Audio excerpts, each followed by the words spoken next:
Vice ganda ipinasara muna ang kanyang club, alagang si Jackie kaagad dinamayan.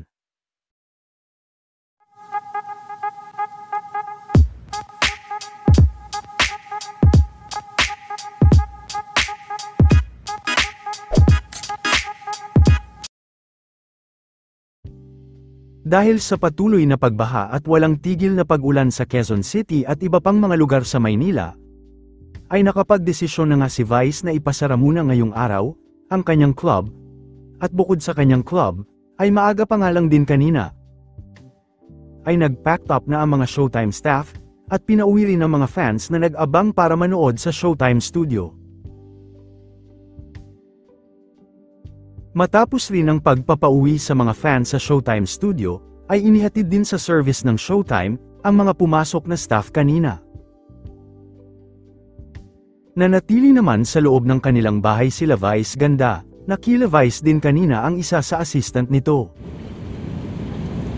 Ibinahagi rin ni Ayon Perez, ang isang paalala na huwag umanong iiwan ang ating mga alaga.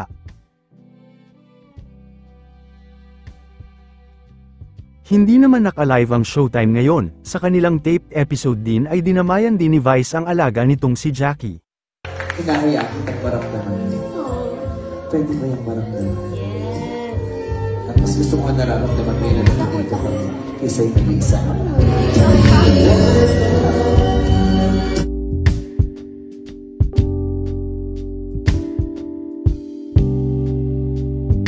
Hi guys! So wala pong Showtime today, walang live pero naka-tape na po ang i-air namin today.